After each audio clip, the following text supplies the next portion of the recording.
हाँ, लीजिए।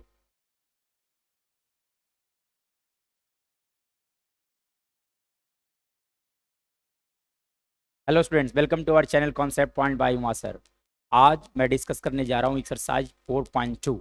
एक्सरसाइज 4.2 का इंट्रोडक्शन पार्ट हमारे चैनल पर ऑलरेडी अवेलेबल है। अगर आपने एक्सरसाइज 4.2 का इंट्रोडक्शन पार्ट नहीं देखा है तो पहले मैं यह कहूँगा कि आप हमारे चैनल पर जाएं और होम पेज पर जाएं, जहां पर आपको प्लेलिस्ट मिलेगा और प्लेलिस्ट में भी आप जाइएगा तो क्वाड्रेटिक इक्वेशन है, उसका लेक्चर 3 जब आप देखोगे तो वहां से आपको समझ में आएगा एक्सरसाइज 4.2 का एक्सरसाइज 4.2 का इंट्रोडक्शन पार्ट, जहाँ पे एनसीईआरटी के जितने भी एग्जाम्पल्स है उसका डिस्कशन किया गया है। आज की अगर बात किया जाए तो एक्सरसाइज 4.2 का डिस्कसन किया जाएगा। डियर स्टूडेंट्स, मैं अगर बात करूँ तो कॉन्सेप्ट पॉइंट आपके लिए लगातार वीडियो ला रहा है, जहाँ पर हम लोग एनसीईआरटी का कंप्लीट सोल्यूशन देख रहे हैं। एनसीईआरटी का ए टू जेड सोल्यूशन, एग्जाम्पल्स जितने हैं, जितने भी आपका एक्सरसाइज में क्वेश्चन है, उन सभी का डिस्कशन हमारे चैनल पर प्रोवाइड किया जा रहा है।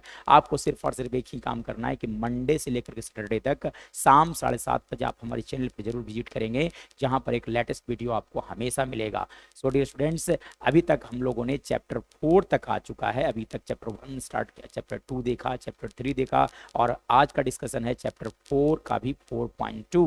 तो डियर स्टूडेंट्स, अभी तक हम लोगों ने चैप्टर 4 का डिस्कशन कर रहा हूँ, जहां पर और भी सारे चैप्टर्स का डिस्कशन ऑलरेडी हो चुका है। इस तरह से कॉन्सेप्ट पॉइंट उन सही बच्चों के लिए बहुत ही शानदार वीडियो ला रहा है, तो उन सही बच्चों के लिए बहुत ही शानदार मौका है जो बच्चे 2026 के बोर्ड एग्जाम सीबीएसई क्लास 10 के 2026 में बोर्ड एग्जाम जो बच्चा देने जा रहे हैं, उन सभी के लिए बहुत ही इंपॉर्टेंट डिस्कशन हो रहा है हम लोगों के चैनल पर। सो स्टूडेंट्स, आज का जो क्लास है वो स्टार्ट किया जाए, एक्सरसाइज 4.2 देखा जाए, है ना। एक्सरसाइज 4.2 में किस तरह के क्वेश्चन थे, एंड देखो क्या दिया गया। Find the roots of the following per day question by factorisation, मतलब इन सभी का रूट्स फाइंड आउट करना by the help of factorisation. क्या लिखा हुआ बच्चों, x square minus 3x minus 10 equal to 0। चलिए, तब आपको मैं बताया था कि पहले फर्स्ट इंटू लास्ट, मतलब 10 आ गया।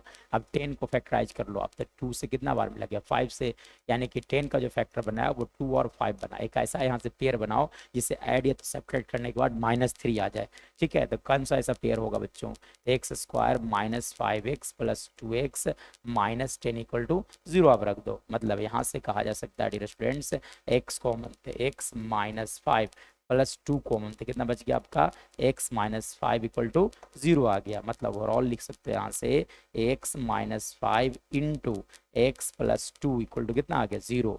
यानी कि solution of this quadratic equation क्या होगा बच्चों, लिखा जा सकता है कि x minus 5 equal to 0 and x plus 2 is equal to 0। मतलब यहाँ से x का वैल्यू आ गया 5 एंड x का वैल्यू कितना आ गया आपका -2, यानी कि the solution of this quadratic equation will be x equal to 5 and x equal to -2। चलिए, इसके बाद देखिए क्वेश्चन नंबर 1, है ना, सेकंड देखिए, है ना, देखिएगा क्या दिया गया बच्चों, दिया गया है 2x square plus x minus 6। हम लोग को फिर से फाइंड आउट करना है सॉल्यूशन, तो लिख सकते हो आप यहाँ से 2x square plus 4x minus 3x minus 6 equal to 0 आ गया, ठीक है ना, एक्चुअली में, है ना। इस तरह से अगर आप करोगे, देखो 6 इंटू, चलिए अब देखिए, अगर मैं बात करूं तो दोनों में कॉमन लिया जाए, ठीक है। तो दोनों में कॉमन, तो दोनों में कॉमन क्या है, देखो बच्चों, तो इन दोनों में कॉमन कितना हो गया आपका 2x।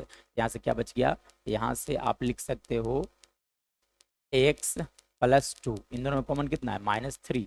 तब आप लिख सकते हो x प्लस 2 इक्वल टू 0। मतलब ओवरऑल अगर देखा जाए तो यहाँ से लिखा जा सकता है dear students, x plus 2 into 2x minus 3 equal to 0। मतलब यहाँ से आप लिख सकते हो x plus 2 equal to 0 and, है ना, 2x माइनस 3 इक्वल टू 0। मतलब x इक्वल टू आ गया -2 और यहाँ से अगर बात किया जाए तो x इक्वल टू कितना आ गया आपका 3/2 हो गया। यानी कि x equal to -2 and x equal to 3/2 are the solution of the given quadratic equation.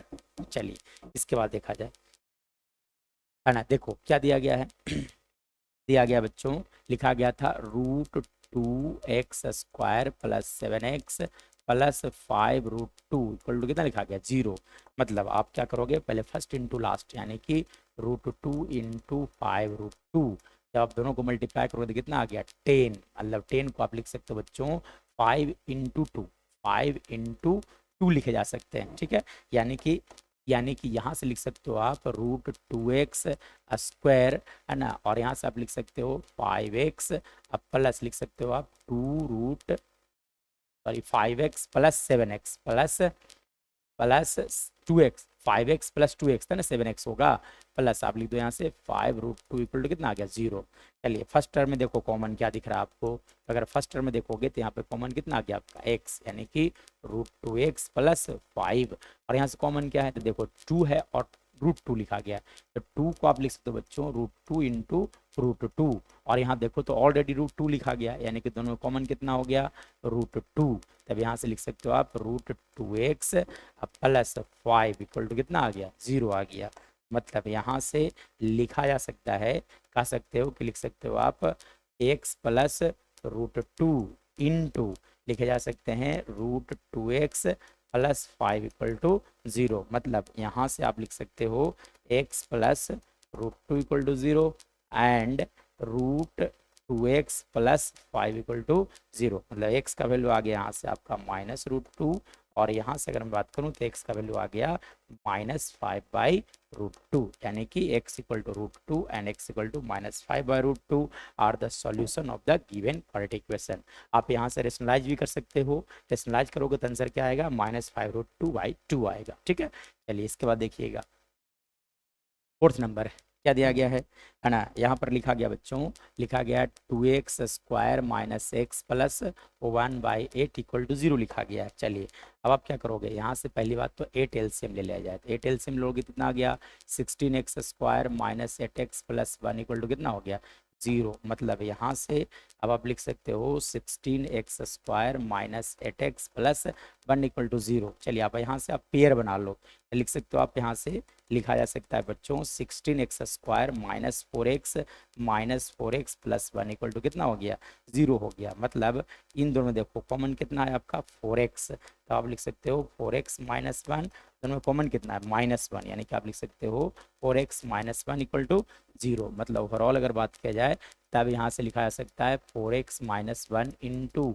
4x minus 1 equal to 0। मतलब आप लिख सकते हैं यहाँ से बच्चों 4x minus 1 equal to 0 and 4x minus 1 equal to 0। तो यहाँ से x इक्वल टू आ गया 1/4, और यहाँ से x इक्वल टू आ गया कितना आपका 1/4, यानी कि x equal to 1/4 and x equal to 1/4 are the solution of the given quadratic equation.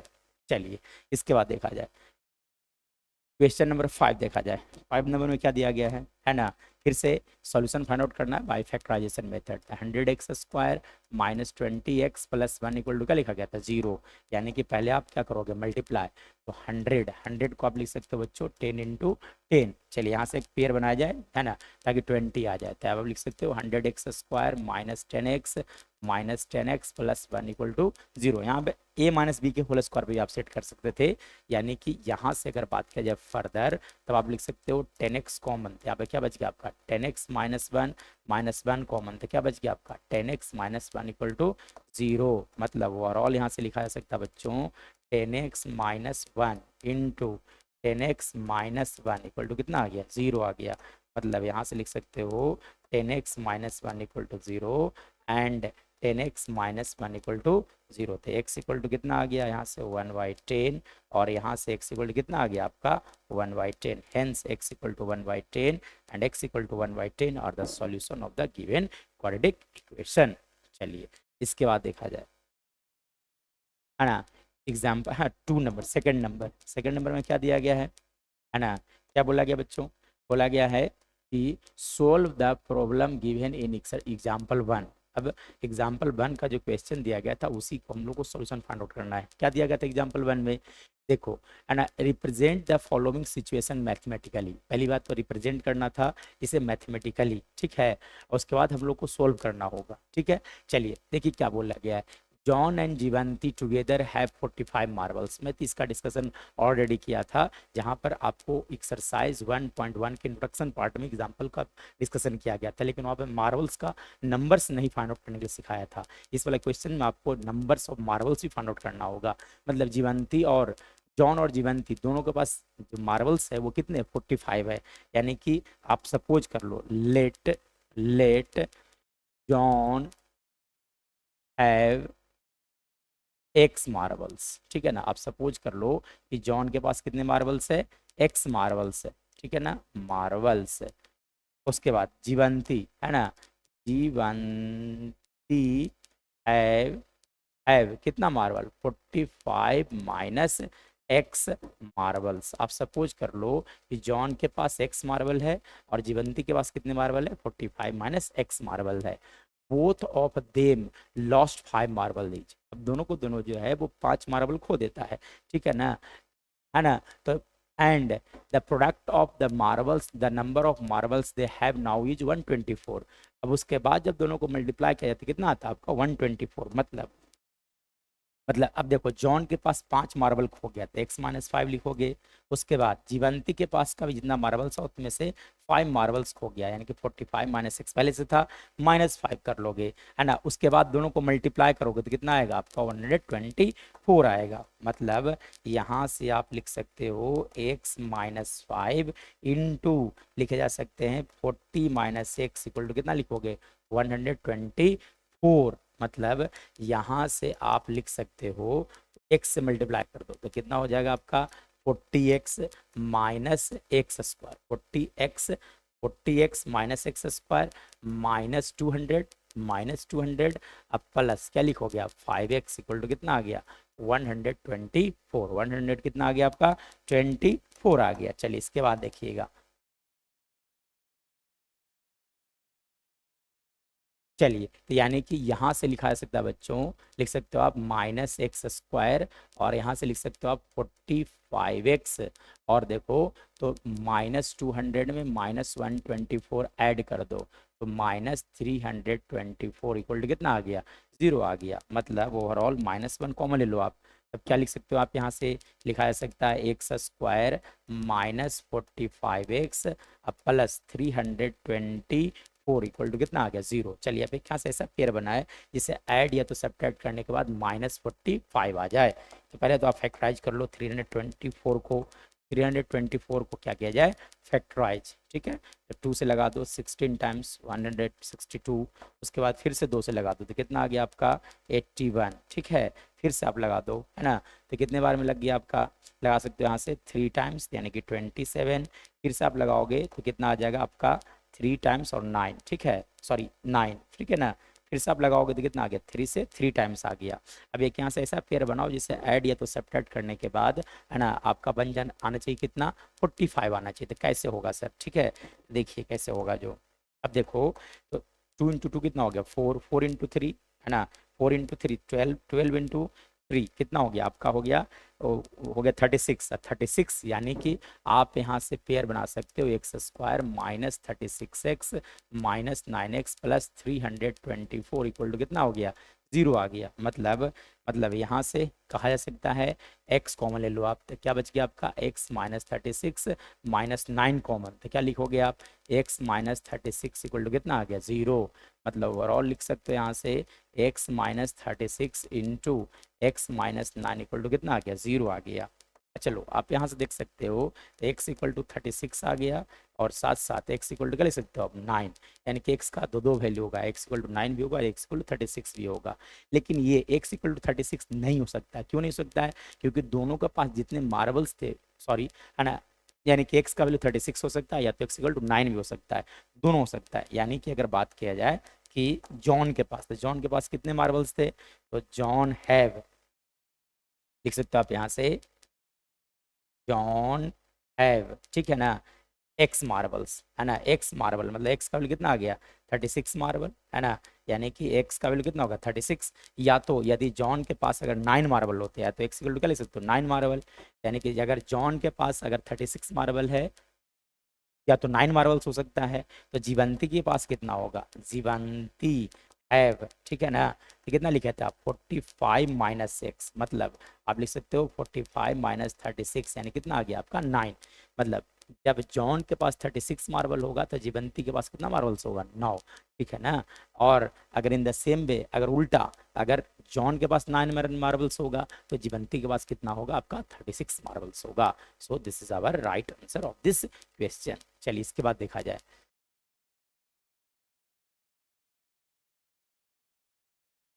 देखो सेकंड नंबर में क्या बोला गया है, ठीक है ना, क्या बोला गया बच्चों, बोला गया है कि एक cottage industry produces a certain number of toys in a day. मतलब एक कॉटेज इंडस्ट्री है जो एक दिन में कुछ नंबर ऑफ टॉयज प्रोड्यूस करता है, ठीक है ना। The cost of production of each toy in rupee was found to be 45 minus the number of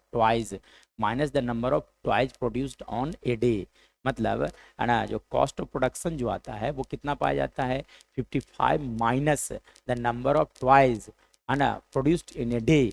मतलब एक खिलौना का कॉस्ट जो आता है वो कितना आता है, जितना नंबर ऑफ प्रोडक्शन हुआ उसमें से 55 माइनस कर दोगे तो वो वाला उसका नंबर ऑफ, है ना, एक टॉय का कॉस्ट आता है।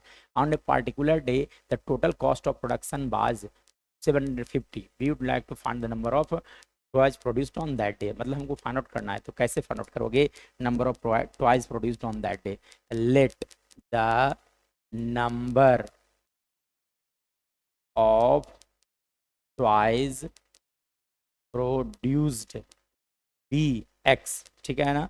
आप सपोज कर लो कि number of toys produced be कितना, एक्स, यानी कि cost of each toy, cost of each toy that is equal to how much, है ना, बस फाउंड टू 55, यानी कि एक्स में से आप 55 क्या कर लोगे, सब्ट्रैक्ट कर लोगे, इतना रुपया हो गया एक टॉय का कॉस्ट, ठीक है। चलिए लेकिन लेकिन लेकिन है ना, लेकिन अगर बात किया जाए नंबर ऑफ टॉयज कितना प्रोड्यूस हुआ, तो एक्स, यानी कि टोटल कॉस्ट कितना आ जाएगा बच्चों, तब आप लिख सकते हो x into x minus 55 equal to, लिख सकते हो आप 700 यहाँ से 50। मतलब यहाँ से फर्दर लिखा जा सकता है x square minus 55x minus 750 equal to कितना लिखा गया, 0 लिखा गया। मतलब ओवरऑल यहाँ से अगर बात किया जाए तब आप लिख सकते हो यहाँ से x square minus 30x minus 25x minus 750 equal to कितना आ गया, 0 आ गया, ठीक है। यानी कि यहाँ से अगर फर्दर बात किया जाएगा, देखो यहाँ से जब आप दोनों को मल्टीप्लाई करोगे तो आ तो जाएगा 750, लेकिन निगेटिव में नहीं आएगा, ठीक है ना, या पॉजिटिव में आज बात चालू है, यानी कि ये पेयर हमारा नहीं बनेगा, ठीक है। तो कुछ और बनाया जाए, चले आ जाइए, 55 लाना है तो 750 को आप फैक्टराइज कर लो, ठीक है। चलिए फैक्टराइज किया जाए तो कितना से लग गया आपका, 2 से लगा दो, 2 से लगाओ तो कितना आ जाएगा 34 5 हो जाए 37 5, ठीक है। उसके बाद देखो तो 5 से लगा दिया जाए, तो 5 से लगाया जाएगा तो कितने टाइम्स, है ना, ये लिख सकते हो आप 7 और 5, ठीक है। फिर से 5 से लगा दो, कितना आ गया आपका, यहाँ से लिख सकते हो 15 और 5 से फिर से लगाने पर कितना आ गया आपका 3 आ गया। अब हम लोग को लाना है 55 लाना है, किसी भी तरह से 55 लाना है यार, या तो सब्ट्रैक्ट करने के बाद वैल्यू कितना चाहिए, 55 आना चाहिए। चलिए आप देखिए तो लिख सकते हो आप यहाँ से, है ना, 5 into 2 that is equal to 10, 10 into 5 50 हो गया, और ये आपका हो गया, यानी कि आप एक तरह से पेयर बनाओ कि लिख दो 5 into 5 that is equal to कितना 25, 25 इंटू कर लो आप, उस तरह से नहीं, 3 इंटू 5 15, 15 हो गया, और उसके बाद फिर आप कर लो यहाँ से 15 into 2 that is equal to 30, that is equal to कितना, हाउ मच 30। तो ऐड या तो सब्ट्रैक्ट करने के बाद आपको लाना पड़ेगा 55, ठीक है। तो कैसा ऐसा पेयर बनाया जाएगा, तो आप लिख सकते हो यहाँ से कि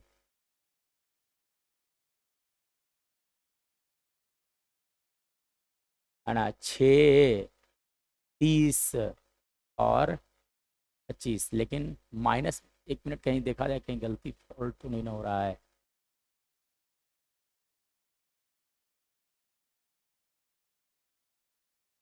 A cottage industry produces a certain number of toys. The cost of production of each toy in rupees was found minus the number of the toys. मतलब x minus 55 हो गया, was found to be 55 minus the number of toys. 55 minus लिखा गया, actually में क्या लिखा गया देखो यहाँ पे 55 minus the number of toys, यानी कि गलत लिखा गया यहाँ पे, ठीक है। 55 माइनस होगा, ठीक है ना, 55 minus the number of toys, ठीक है।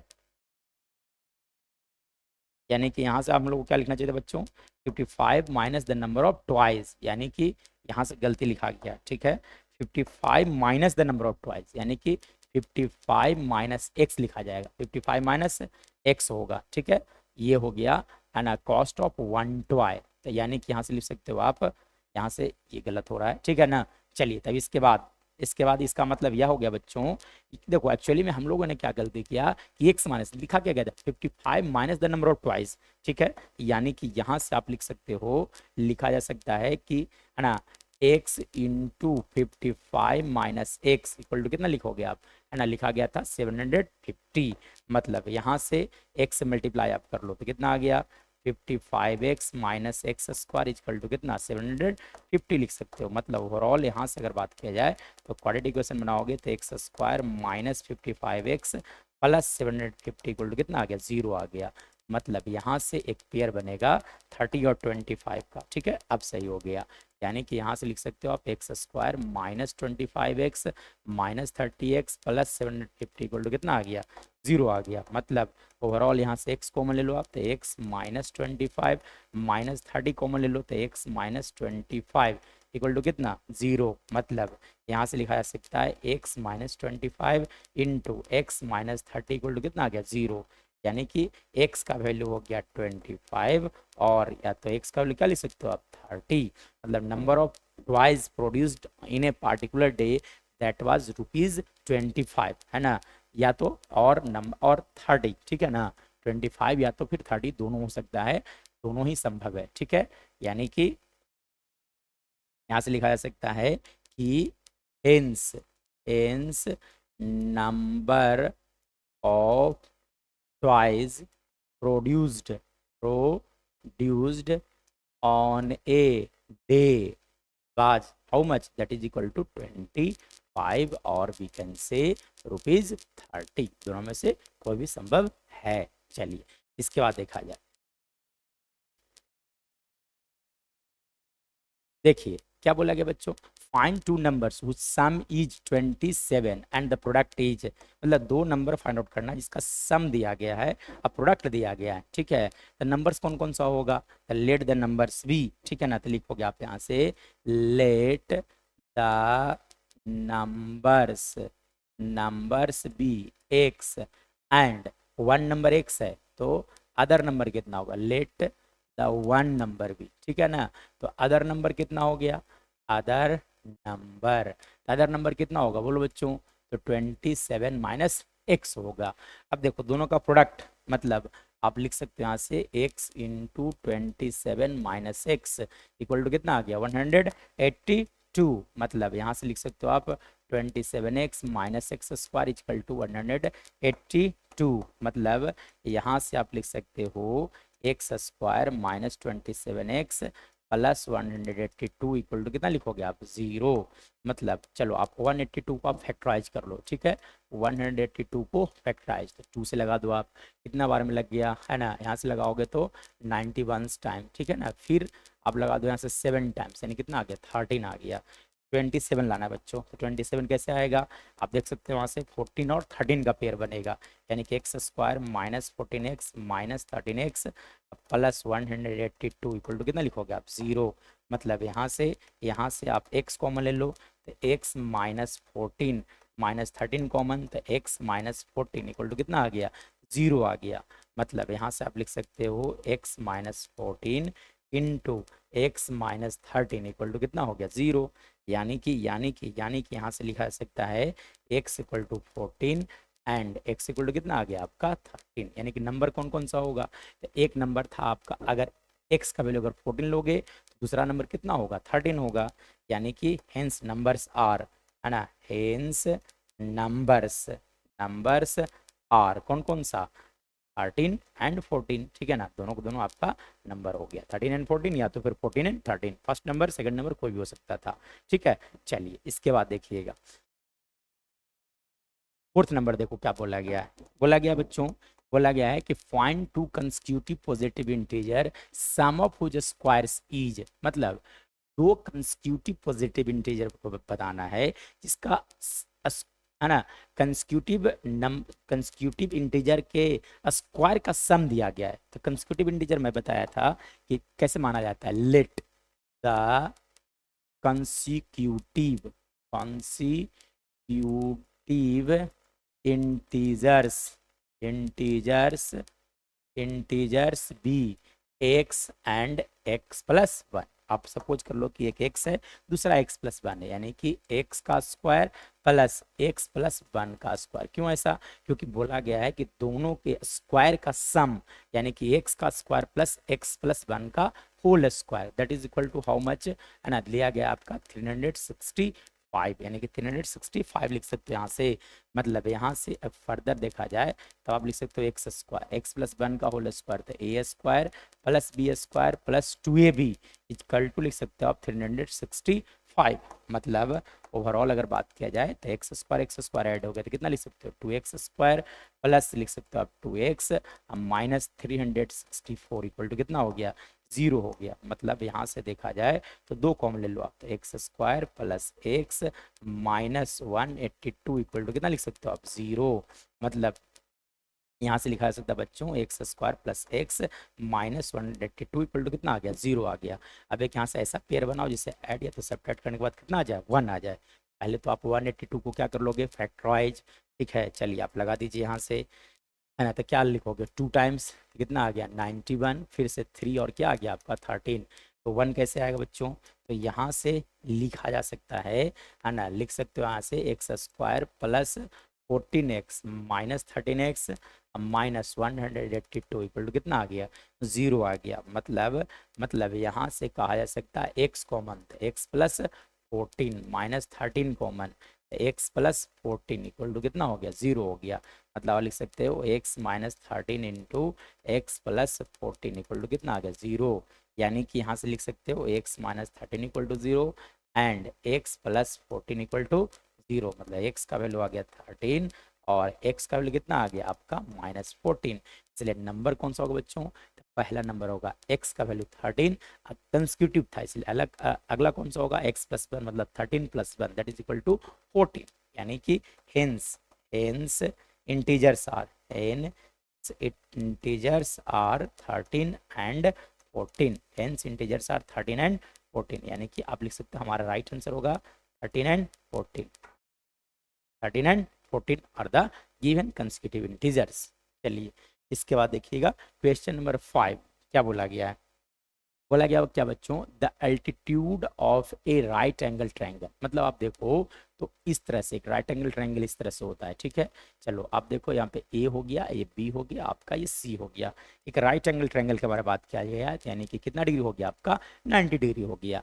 The altitude of A right angle triangle is 7 centimetre less than इस बेस। अगर बेस एक्स है तो अल्टीट्यूड मतलब कौन सा होगा, ये होगा, एक कितना हो जाएगा उससे 7 कम है, ठीक है ना, बेस से 7 कम है। If the hypotenuse is 13 centimetre. अब ये हाइपोटेन्यूज के बारे में बोला गया, कितना दिया गया बच्चों 13 सेंटीमीटर दिया गया है, ठीक है। चलिए अब आगे बढ़िएगा, है ना, find the other two side, मतलब अदर टू साइड्स कितने होंगे। चलिए आप यहाँ से लगा सकते हो पाइथागोरस थ्योरम, तो लिखा जाता है बच्चों, है ना, A C square equal to, आप लिख सकते हो यहाँ से A B square plus B C square लिखे जा सकते हैं। मतलब यहाँ से अगर बात किया जाए तो लिख सकते हो ए बी कितना है आपका 13, तब आप लिख सकते हो यहाँ से 13 का स्क्वायर इजकल टू, है ना, सॉरी ए सी हो गया आपका 13, तो 13 का स्क्वायर, ए बी कितना हो गया x माइनस 7 का स्क्वायर, अब बी सी कितना हो गया आपका x का स्क्वायर। मतलब फर्दर इसे आप लिख सकते हो 13 का square 169 equal to x square plus 49 minus 14x plus लिख सकते हो आप यहाँ से एक्स स्क्वायर। मतलब यहाँ से लिखा जा सकता है बच्चों 2x स्क्वायर, देखो एक्स स्क्वायर 2x स्क्वायर, है ना, और यहाँ से लिख सकते हो आप माइनस 14x, और ये वाला टर्म को इधर आप भेज दो तो कितना आ गया आपका माइनस 120 इक्वल टू कितना आ गया 0 आ गया। मतलब यहाँ से देखो तो 2 कॉमन आपको दिख रहा होगा, इसलिए 2 कॉमन ले लिया जाए, तो 2 कॉमन ले लोगे कितना बच जाएगा x square minus 7x minus 60 equal to कितना हो गया 0 हो गया। मतलब ओवरऑल यहाँ से लिखा जा सकता है बच्चों x square minus 7x minus 60 equal to कितना आ गया 0। चलिए अब एक यहाँ से ऐसा पेयर बना जिसे ऐड या तो सब्ट्रैक्ट करने के बाद कितना आ जाए आपका 7 आ जाए, तो कैसा आएगा पेयर, तब आप लिख सकते हो यहाँ से एक्स स्क्वायर माइनस 12x, ठीक है, अब प्लस आप लिख दो यहाँ से 5x माइनस 60 इक्वल टू कितना हो गया 0। मतलब यहाँ से x कॉमन था x, है ना, x कॉमन था x माइनस, हाँ लिख सकते हो आप यहाँ से x माइनस 12, यहाँ से 5 कॉमन तो क्या लिखा जाएगा आपका x माइनस 12 इक्वल टू 0। मतलब आप लिख सकते हो x minus 12 into x plus 5 equal to कितना आ गया 0 आ गया। यानी कि x का वैल्यू क्या होगा बच्चों, तो कहा जा सकता है यहाँ से कि the value of x will be how much, है ना। तो यानी कि x का वैल्यू हो गया 12 और x का वैल्यू कितना होगा -15। निगेटिव वैल्यू कभी भी, बेस कभी भी निगेटिव नहीं हो सकता है, इसीलिए कहा जा सकता है कि बेस, है ना, hence the base of right angle triangle, a right angle triangle that will be how much, है ना। हम लोगों ने क्या माना था x, यानी कितना आ गया 12 सेंटीमीटर। और अल्टीट्यूड के बारे में बात किया जाए, किसके बारे में बात किया जाए, अल्टीट्यूड के बारे में, ठीक है। तो अल्टीट्यूड कितना होगा, दैट विल इक्वल टू, ठीक है ना, अल्टीट्यूड, है ना, अल्टीट्यूड, ठीक है, अल्टीट्यूड ऑफ ट्रायंगल, ठीक है। और दैट विल हाउ मच, बोलिएगा x माइनस लिखा गया था, आई थिंक x माइनस 7 था, मतलब आप लिख सकते हो 12 minus 7 that is equal to how much 5। So this is our right answer. तो इस तरह से आज के क्लास में हम लोगों ने एक्सरसाइज 4.2 का कंप्लीट डिस्कशन किया। अगले क्लास में मिलेंगे बच्चों जहां पर हम लोग एक्सरसाइज 4.3 का इंट्रोडक्शन पार्ट किया जाएगा। डियर स्टूडेंट्स, कॉन्सेप्ट पॉइंट आपके लिए लगातार वीडियो लाता है from Monday, on every Monday to Saturday शाम 7:30 बजे हमारे चैनल पे वीडियो अवेलेबल होता है, जहां पर आप एनसीईआरटी का कंप्लीट सोल्यूशन कर एनसीईआरटी का कंप्लीट सोल्यूशन कराया जा रहा है। सिर्फ और सिर्फ आप ही को एक ही काम करना है कि आपको हमारे चैनल को जरूर सब्सक्राइब कर लेना, जिससे जो भी लेटेस्ट वीडियो जाएगा उसका नोटिफिकेशन आपके पास पहुंच सके। डियर स्टूडेंट्स, अगर मैं बात करूं तो उन सही बच्चों के लिए बहुत ही बेहतरीन मौका है जो बच्चे क्लास 10th से बीएससी 2026 के बोर्ड एग्जाम देने जा रहे हैं, उन सभी बच्चों के लिए बहुत ही सुनहरा मौका है। तो इस जो भी हमारा सीरीज चल रहा है उसका जरूर आप फायदा उठाएं। That's all for today, we will meet in the next class.